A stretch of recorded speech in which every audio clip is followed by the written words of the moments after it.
Bismillahirrahmanirrahim. Saya berharap itu sesuatu yang penting untuk kita tahu supaya kita jangan menganggap sepele soal moral ini. Jangan sampai kita terninabobokan hanya dengan udah hadir ke ta'lim, udah gitu nggak ada tugas lain. Justru tugas utama dalam dakwah kita keluar dari masjid. Kalau di masjid kayak nggak ada challenge-nya, duduk dengerin. Senegatif-negatifnya akhlak kita di masjid apa? Ketiduran. Itu juga masih nggak dosa, cuman ya kayak malu aja gitu. Datang ke masjid langsung sakinah. Beres, pas udah selesai doa baru bangun misalnya. Itu seminimal-minimalnya akhlak kita di masjid paling ya itu. Kalau ikhtilat nggak ikhtilat, ceweknya di atas, cowoknya di bawah. Kecuali cewek di bawah kita di atas itu bahaya. Pura-pura khusyuk, Masya Allah. Nah ini enggak. Kalau cewek di atas, cewek lebih expert dalam menjaga mata dibandingkan cowok. Ini fitrahnya ya. Cewek lebih baik, walaupun ada yang kecolongan ada, tapi maksudnya secara umum cewek itu lebih jago jaga mata daripada cowok. Cowok lebih jago jaga mulut daripada cewek. Saya nggak mau ngomong negatifnya ya, saya ngomong positifnya nih. Positifnya, cewek itu lebih jago menjaga mata daripada cowok. Cowok lebih jago menjaga lisan daripada cewek. Makanya cewek kalau lagi sedih itu kan gini ya.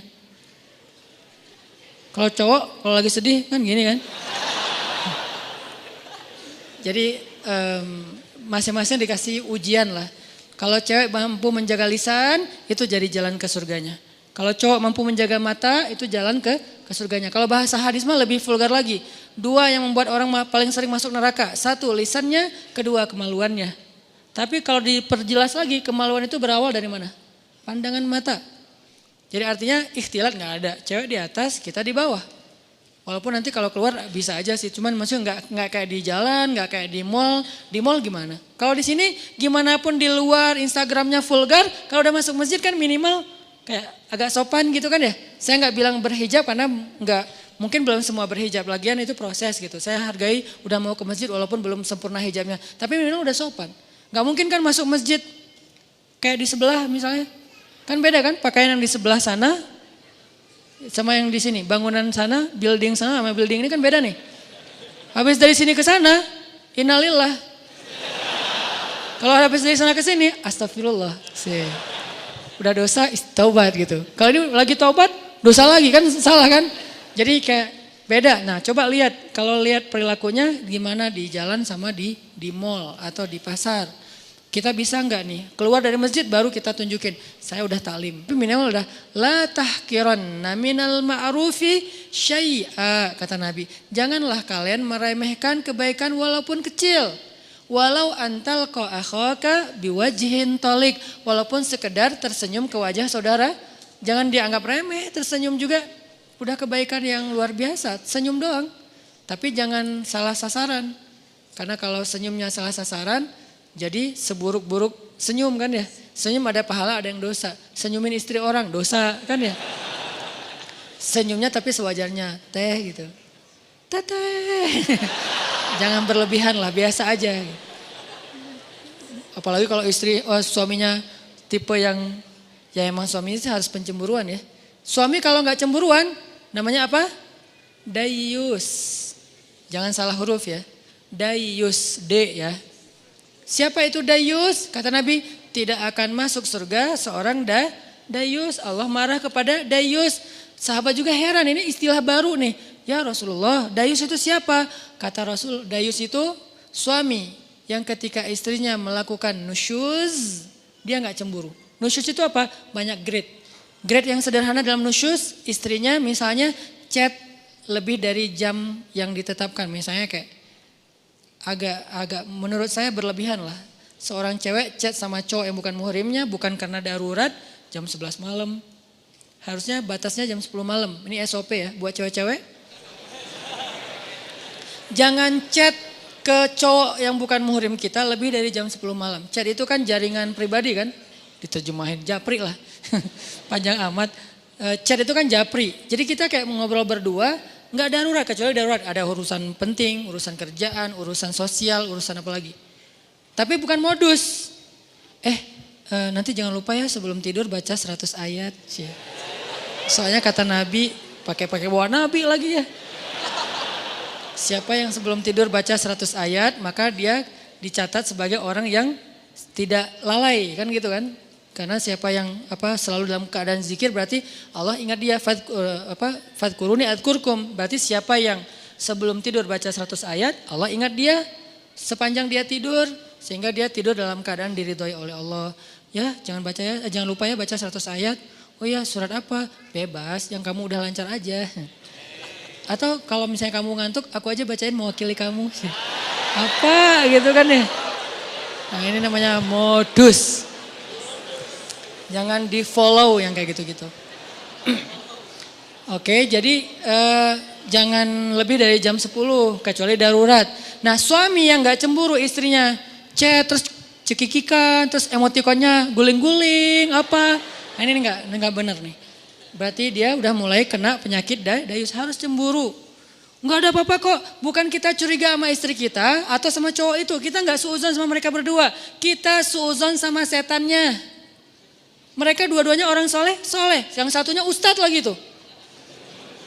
Ustadz, saya lagi sedih nih. Hati-hati, ustadz juga manusia. Saya dipanggil Ustadz. Ustadz pernah tergoda? Hampir. Untung enggak, astagfirullahaladzim. Wudu gitu. Tapi nyesel, kenapa enggak disambung 5 menit lagi. Ustadz juga manusia. Jangan mengkultuskan Ustadz. Ustadz mah insya Allah enggak apa-apa. Jangan. Kita enggak curigain Ustadz, kita enggak curigain ceweknya. Kita curigain setan yang ada di antara mereka. Dan setan itu yajri majrad dam, mengalir di dalam aliran darah kita. Dia tahu banget kelemahan kita di apa. Ada yang kelemahannya emotikon, dia tahu. Akhirnya dibisikin, lo bilang ke orang yang ada di dalam, yang lo sembunyi di tubuh dia. Kan setan kayak saling hati-hatian gitu kan. Roger gitu apa. Setan kan saling kontak-kontakan kan, mereka live terus online. Lo di tubuh dia, gue di tubuh dia ya. Ya udah kita bagi tugas. Kelemahan dia apa? Emotikon. Emotikon yang mana? Yang guling-guling, yang berdarah-darah air mata. Akhirnya, aku lagi sedih nih habis dimarahin suami. Oh, biasa itu ujian rumah tangga. Mulai curhat. Lama-lama, kok Ustadz ini enak diajak curhat ya? Enggak seperti suami saya mah orangnya cuek. Kalau Ustadz orangnya pengertian, dia bisa menghibur saya, Masya Allah. Jadi nyaman, enggak ada pikiran macam-macam, nyaman doang nih. Nyaman chat, ada masalah lagi, chat lagi sama Ustadz. Dan Ustadznya juga kayak awalnya juga berbaik hati. Kasihan juga mau ngasih motivasi, biar kasih hadis, ngasih ayat. Tapi udah jam 10 Ustadz. Ini udah jam 10, udah gak boleh lagi urusan privasi. Kalau mau chat kan bisa besok. Pagi-pagi habis subuh, Ustadz mohon maaf. Kalau perlu bahasanya kaku, gak ada titik-titik, gak ada koma. Udah aja kaku, kalau perlu semuanya kapital. Saking kakunya gitu. Jangan ada yang dikasih bunga-bunga, titik-titik panjang, terus misalnya hurufnya didobel-dobelin gitu. Ustadz, bahaya. Ya. Ini jarang kan Ustadz buka kartu kan? Bahaya. Karena ada Ustadz yang jadi korban ada, tapi kita nggak boleh menjudge. Yang mana Ustadz? Itu ya Ustadz. Enggak, saya nggak mau menjudge ya. Tapi ada kasusnya ada aja. Ini nih dunia fitnah kan? Kita kan ngelihat Ustadz itu suci di atas mimbar. Di belakang mimbar, ya gitu deh. Ya manusia maksudnya, manusia sama kayak kita. Kelemahannya sama. Mudah-mudahan kita berbaik sangka dia lebih soleh. Tapi sesoleh-solehnya dia, bukankah di Bani Israel itu ada orang yang ahli ibadah 100 tahun. Ibadah terus. Ujungnya apa? Zina, membunuh, syirik. Gara-gara apa? Gara-gara tadi tuh disebut dengan talbisul iblis. Makanya bahasanya wala tattabi'u khutuwat, bukan khittah, tapi khutuwat.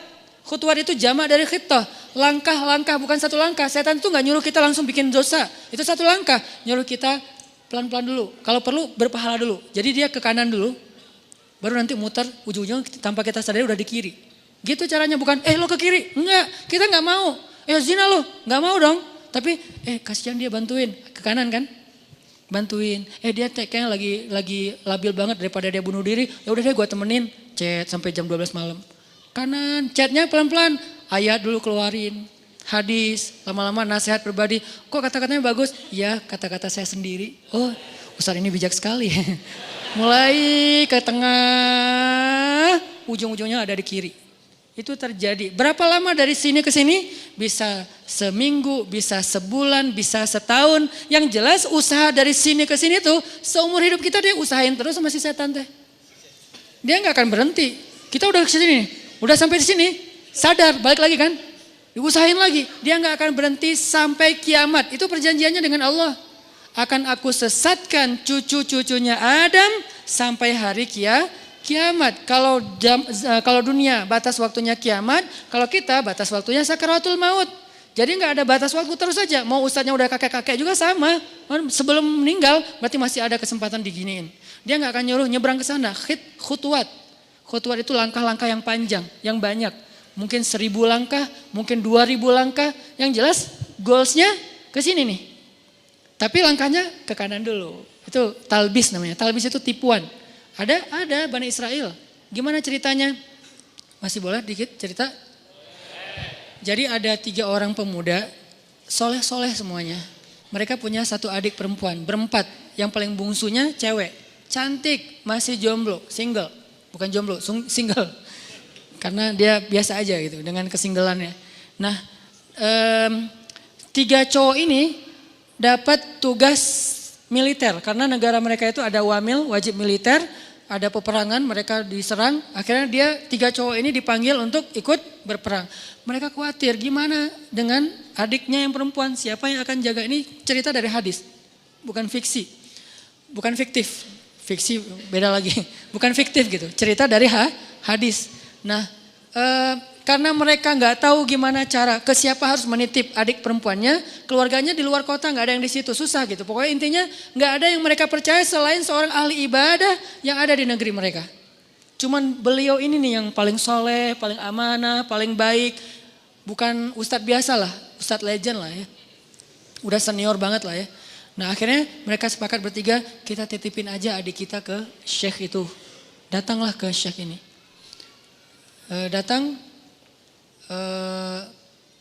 Kalau nggak salah namanya Barsisa, nama syekhnya, Syekh Barsisa. Kami dapat tugas militer, kami ingin menitipkan adik perempuan kami di rumah Anda. Karena tidak ada yang kami tenang menitipkan adik perempuan kami kecuali kepada Anda. Syekhnya nolak. Ya wajar dong, orang soleh takut fitnah kan. Astagfirullahaladzim, saya nggak bisa. Saya nggak pernah menampung kebenaran. Syekh ini juga nggak pernah nikah, saking sibuknya dengan ibadah, saking solehnya gitu. Bukan yang nggak nikah berarti udah sibuk ibadah juga. Beliau kayak Imam Nawawi. Imam Nawawi itu nggak nikah sampai akhir hayat kan. Ketika ditanya kenapa Anda belum menikah? Oh astagfirullahaladzim, saya lupa menikah. Kenapa? Karena saya sudah menikahi ilmu. Saking cintanya beliau dengan ilmu, ilmu itu lebih daripada istri buat beliau. Sehingga tidurnya dengan buku, bangunnya dengan buku, jalannya dengan buku, buku aja kerjaannya. Imam Nawawi, ilmunya luar biasa dahsyat. Tapi jangan ditiru ya. Karena kita nggak gitu-gitu amat juga tentang ilmu. Ilmu enggak, nikah enggak kan. Ya pilih salah satu deh. Kalau enggak ilmu ya nikah gitu. Masalahnya kita ilmu gimana? Apakah udah selevel Imam Nawawi yang hadis dalam semalam hafal berapa ribu hadis. Terus setiap malam tuh nulis buku. Sholat 2 rakaat, satu paragraf. 2 rakaat, 1 paragraf. Jadi setiap paragraf itu 2 rakaat sholat. Wudhu dari isya ke subuh, 1 wudhu.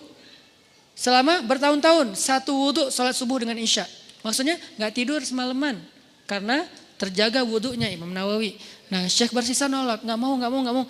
Please, karena kami nggak tahu harus jagain harus nitip ke siapa daripada adik saya apa-apain orang. Karena udah dipaksain terus, ya udah deh. Kalau mau saya minta satu hal, bikinkan untuk adik kalian 1 ruangan, 1 kamar yang nggak campur dengan rumah saya di belakang gitu. Akhirnya dibangunin sama mereka kamar sederhana untuk adiknya yang perempuan. Taruh aja di belakang rumah si syekhnya. Syekhnya biasa beribadah di musola. Jadi rumah, musola, kamar ceweknya. Jarak musola dengan kamar ceweknya terhalang oleh rumah syekh. Jadi agak berjarak gitu. Udah pergi mereka berjihad. Hari-hari pertama syekhnya nggak pernah berkomunikasi 1 patah kata pun dengan si cewek ini. Karena diamanahin nafkah, kebutuhannya, akhirnya dititipkan uang, syekh ini ke pasar beli roti, setiap pagi taruh roti di depan pintunya, balik lagi ke ke musola zikir, astagfirullah, astagfirullah. Si perempuannya tahu jam udah ada roti di depan pintu dia buka, ambil roti, makan di dalam. Nggak pernah komunikasi. Sehari, seminggu, minggu kedua mulai datang setan. Yuwaswis fi sudurin nas, pakai perasaan, bukan pakai logika. Perasaannya yang diusik. Kasihan juga tuh cewek kesepian. Masa nggak disapa sama sekali, ntar dianggap sombong loh. Ya sapa sederhana aja, nggak usah berlebihan, cuman sehat gitu doang. Oh ya udah, titipin roti. Assalamualaikum, sehat teh, sehat Ustadz, alhamdulillah. Oh ya, pergi aja. Gitu doang. Jadi kayak japri, sehat, udah. Nggak pakai emoticon. Jadi benar-benar kayak tiis aja gitu kan ya, dingin aja, nggak ada apa-apa gitu. Zikir astagfirullahaladzim. Besok datang lagi setan. Masa cuma nyapa doang, siapa tahu dia pengen sesuatu tapi gak berani ngomong karena kaku. Ya lebih lemes lagi lah, biar siapa tahu si cewek ini butuh apa nanti dia bisa ngomong karena gak malu. Oh iya juga sih, teh sehat ya, kalau butuh apa-apa kasih tahu saya ya. Oh iya Ustadz makasih. Nah ini kan nih, akhirnya datang setan yang satu lagi. Lo tugasnya sama cewek, gue cowok. Setannya bagi tugas, tapi bukan karena kelainan, memang gitu tugasnya. Si setan yang ke ceweknya bilang, itu Syekh itu baik banget ya, soleh banget. Kamu kalau ada apa-apa jangan sungkan, ngomong aja ke beliau orang soleh kok, orangnya senang membantu. Kan baik kan, gak ada yang negatif kan. Besok-besok, teh butuh apa? Ya Ustadz boleh nitip sesuatu apa, pengen apa, makan apa gitu. Ini ada uangnya, gak apa-apa udah dititipin sama kakak-kakaknya. Teteh, oh ya udah maaf ya Ustadz merepotkan, gak apa-apa. Nah mulai ini. Pergi ke pasar, beliin apa, roti, susu. Makasih Ustadz udah bagi 2 aja, masa saya makan sendiri gak habis. Setan bilang kan gak akan habis tuh, mubazir. Benar gak sih? Mubazir kebanyakan tuh, udah bagi 2 aja. Ustadz bagi 2 aja, udah gak apa-apa makan aja. Kata si yang satu lagi setannya, jangan mau diterima, malu atuh sama cewek. Udah, akhirnya apa? Udah makan aja, ntar kalau gak habis baru saya habisin. Mulai kan, makan, Ustadz gak habis. Ya udah sini dihabisin, mulai kan agak-agak gimana gitu kan, bekas. Makan. Lama-lama datang lagi setan tuh. Coba tanya, siapa tahu dia pengen belajar sekaligus daripada dia diam-diam aja, nyantri aja sekalian. Nyantrinya apa? Belajar agama. Tanya butuh apa tentang masalah agama yang saya bisa bantu. Sedikit-sedikit adalah ilmu. Oh ya udah benar juga ya, dapat pahala lebih. Teh, nanti kalau butuh apa-apa, udah nggak sungkan sekaku yang pertama kan. Butuh apa-apa kasih tahu aja ke saya, insya Allah kalau ada pertanyaan saya bisa jawab. Kalau nggak ada nanti saya tanya ke yang lebih ahli. Oh ya Ustadz, kebenaran saya lagi nanya nih masalah ini gimana. Nah mulai, tapi masih di balik pintu. Kenapa? Jangan ketemu orangnya, fitnah dong kata setan. Jangan, nanti fitnah ikhtilat kata setan teh. Setan yang ngajarin ilmunya nih. Ikhtilat, jangan. Oh ya benar juga.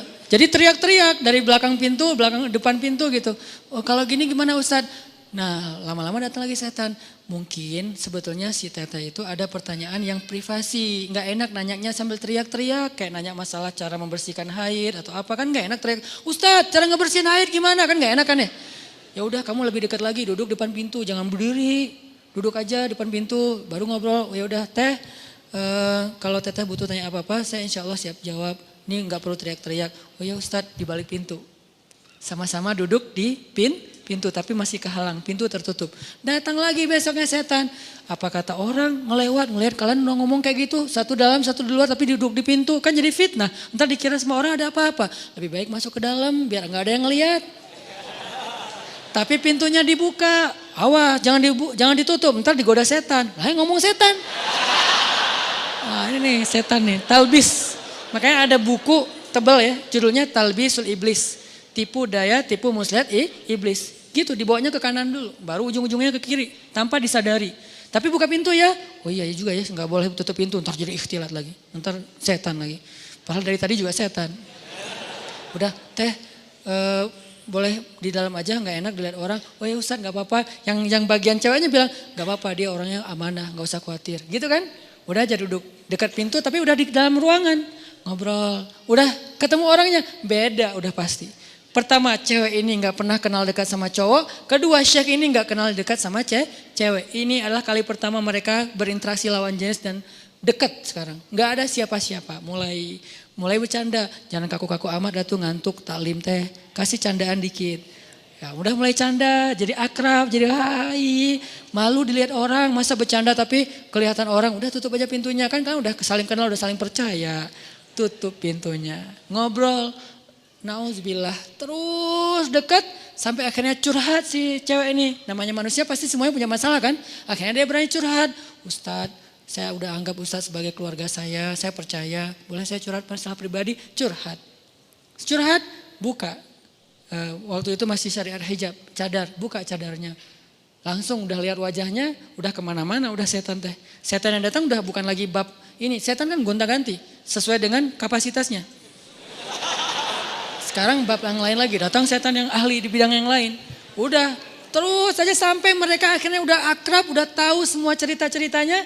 Nangis, ceweknya nangis, senangis-nangisnya. Datang setan romantis. Kalau yang pertama gak ngerti romantis, taunya fikih. Kalau sekarang setan jangankan setan, manusia aja ada yang kayak gitu. Dulu Senok Hogranya yang di Aceh tuh. Dia hafal ribuan hadis, hafal Quran 30 juz hanya untuk merusak masyarakat Aceh dengan berstatus ulama kan ya. Itu manusia loh, apalagi setan yang udah lebih legend lagi tuh. Akhirnya setan romantis datang. Kalau cewek lagi nangis kayak gitu jangan didiemin, kasih bahu. Nanti kalau dia tersinggung gimana? Gak akan tersinggung. Cewek kalau lagi kayak gitu dia gak akan tersinggung, dia pasti positif. Jangan kasih bahu pas dia lagi ngomongin masalah agama. Kasih bahu pas dia lagi nangis, lagi emosional. Itu pasti dia akan terima. Oh gitu ya? Udah Neng. Nah mulai nih akrab, usap-usap. Jadi nauzubillah akhirnya mereka berzina. Udah di sini kan? Udah berzina. Berzina sekali karena udah terlanjur dosa lah. Kagok Udah kagok kan, udah aja, biasa aja gitu. Udah dosa juga gitu. Jangan manggil Syekh lagi lah, manggil A aja. Jadi tadi kan manggilnya Syekh, lama-lama Ustadz, lama-lama AA. Manggil lah, udah akrab teh, udah zina, ada segala macam, nauzubillah. Ngomongnya juga gak enak. Udah gitu, maaf perempuannya hamil. Perempuannya hamil, Syekh ini takut ketahuan sama kakak-kakaknya. Karena adik perempuan mereka ternyata dihamili sama Syekh ini. Kalut, panik, datang setan kriminal. Bilang, lo udah bikin adiknya, lo gak akan dibiarin hidup. Setannya udah beda ngomongnya. Ngomongnya udah beda. Udah terlanjur, udah lo habisin aja deh. Gak usah banyak mikir, udah lo habisin aja lo sekarang. Udah. Gitu-gitu. Oh udah dihabisin, dibunuh ceweknya. Karena takut ketahuan. Ditakut-takutin sama setan. Pokoknya lo habis, lo malu, semua orang kampung akan mencela kamu dan segala macam. Pokoknya dibikin goyah banget nih Syekh ini. Akhirnya dibunuh, dikubur di belakang rumah. Tapi udah dibisikin sama setan alasannya, modusnya apa? Bilang aja sakit, meninggal, dikuburin. Nggak lama, belum juga, baru sehari, kadarullah datang nih kakak-kakaknya. Syekh, assalamualaikum, waalaikumsalam. Syekh, alhamdulillah, alhamdulillah kami semuanya selamat. Adik kami di mana? Syekh ini pura-pura sandiwara. Ada apa Syekh? Innalillah, yang sabar ya gitu. Allah mentakdirkan kalian gak ketemu lagi. Baru aja kemarin adik kalian sakit keras dan meninggal. Maafkan saya gak bisa jaga amanah kalian. Innalillah wa inna ilaihi raji'un. Ya gak apa-apa Syekh, di mana kuburnya? Di belakang. Datang doa, pulang aja. Setan kan jahat banget ya. Setan tuh gak pernah berpihak sama kita. Dia itu pengadu domba. Malam setan ini datang ke dalam mimpi ketiga kakak beradik ini. Mimpinya sama. Setan yang sama, gimana gak sama redaksinya. Mimpinya sama. Datang, adik kalian itu gak meninggal sakit. Dibunuh setelah dinodai sama Syekh itu. Buktinya kalau kalian mau tahu, coba kalian gali kuburnya, lihat bekas pembunuhan itu. Kalau datang ke satu, ya anggap aja mimpi. Datang ke yang kedua, sama. Ketiga sama, bangun dari mimpi. Saya mimpi buruk tentang adik, saya juga sama. Apa mimpinya? Diceritain, kok sama ya mimpi kita? Mencurigakan sekali kan? Kok mimpi kita sama? Wah bahaya nih, kita bukan suudzon sama Syekh, tapi kita harus buktiin. Ayo, besoknya mereka diam-diam datang, digali kubur adiknya yang belum kering, yang masih basah tanahnya. Benar ada bekas pembunuhan dan dia dalam keadaan hamil. Syekh ini langsung dibawa ke pengadilan. dikeroyok sama massa, dibawa ke pengadilan, diputuskan hukuman mati. Di tiang hukuman mati, sebelum dia mati, datang setan yang terakhir. Setan yang paling banyak ilmunya, ulamanya setan. Ini nih setan paling pro nih. Datang terakhir. Syekh, kata dia. Syekh tahu selama ini kenapa Syekh sampai di sini? Yang membuat Syekh sampai di sini tuh saya dan geng. Saya and the gang. Kita yang menggoda Syekh dari awal mau menerima cewek itu. Kemudian ngasih roti. Kemudian mau menyapa. Kemudian mau fatwa. Kemudian duduk di dalam rumah. Kemudian menutup pintu sampai berzina, membunuh dan seterusnya. Berbohong. Itu semuanya kami. Dan sekarang kamu udah gak bisa ngelak. Hukuman sudah ditetapkan. Masyarakat sudah benci sama kamu. Satu-satunya cara kamu selamat sekarang adalah cuman kami yang bisa nolong kamu. Karena kami yang mencelakai kamu. Gimana cara saya bisa selamat? Tunduklah ke saya. Sujud. Kalau kamu sujud ke saya, maka kamu akan kami selamatkan. Ini kesempatan kamu yang terakhir. Itu pedang untuk memancung dia itu udah siap. Orang kayak gitu kan labil banget. Akhirnya dia sujud, dia mengakui setan itu sebagai Tuhan, dipancung, matilah Syekh ahli ibadah 100 tahun ini dalam keadaan pembunuh, pezina, pembohong, dan syirik. Kenapa bisa kayak gitu? La tattabi'u khutuwatis syaitan. Janganlah kalian mengikuti langkah-langkah setan. Dia gak akan langsung nyuruh satu langkah ke kiri. Dia nyuruh ke kanan 1 kilo. Jauh banget ke kanannya. Sampai gara-gara setan kita jadi ahli ibadah banget. Gara-gara setan nih saya jadi bisa tahajud. Kok bisa? Soalnya dulu saya gak pernah tahajud. Gara-gara ada modus sekarang jadi tahajud. Ya gitu deh. Jadi sekarang awalnya sih modus. Lama-lama istiqomah. Masya Allah setan teh. Jadi dari modus jadi istiqomah. Terus besok-besoknya tuh kan gak apa-apa. Udahlah gak usah terlalu idealis. Besok-besoknya ketemu na'udzubillah. Sampai berada di sisi yang kiri dan itu udah terjebak. La tattabi'u khutuwatis syaitan. Jangan ikuti langkah-langkah setan. Bukan jangan ikuti langkah setan. Jangan ikuti langkah-langkah setan. Jadi yang kayak tadi misalnya dayus. Ini gara-gara ngomongin dayus nih. Suami harus cemburu. Karena cemburunya suami itulah penjaga istri. Kalau suami udah gak cemburu, istrinya berlebihan komunikasi dengan lawan jenis, sikap ke lawan jenis, berarti istrinya udah gak ada yang jagain. Bukankah tugas suami itu ku anfusakum wa ahlikum nar, tapi cemburunya juga cemburu yang baik, jangan mencela. Cemburunya menasehati, kan dia Al-Quran juga dikasih tahu kan ya, menasehati mereka, pindah tempat tidur, apalagi nasihati, pindah tempat tidur, pukul dengan pukulan yang tidak melukai dan tidak menyakiti. Kemudian kalau mau menceraikan pun dengan cara yang baik. Tapi na'udzubillah jangan sampai ke tahap itu gitu. Yang jelas cemburu harus punya, cuman jangan berlebihan. Nah yang akhwatnya, yang cewek-ceweknya kalau dicemburuin suami, bahagialah. Kenapa? Berarti suami kita sayang sama kita. Berarti suami kita itu masih perhatian sama kita. Selama ekspresi cemburunya belum berlebihan, cuman cemburu. Jangan gitu dong gitu. Gak ada apa-apa kok. Emang gak ada apa-apa tapi kan gak pantas. Nah ini nih yang kayak gini-gini nih. Kayak komunikasi japri di grup pas ketemu orangnya atau apapun. Ini harus terjaga. Ini nih tadi yang bab dayus ya. Ini juga sesuatu yang behavior. Ini kita rubah pelan-pelan. Mudah-mudahan nanti kita akan melihat Bandung dan Indonesia. Anak mudanya yang menjadi wajah negeri ini. Sudah memiliki behavior seorang Muslim yang mungkin yang pastinya terilhami, terinspirasi dari sosok orang yang paling ideal di antara manusia yaitu Rasulullah Sallallahu Alaihi Wasallam.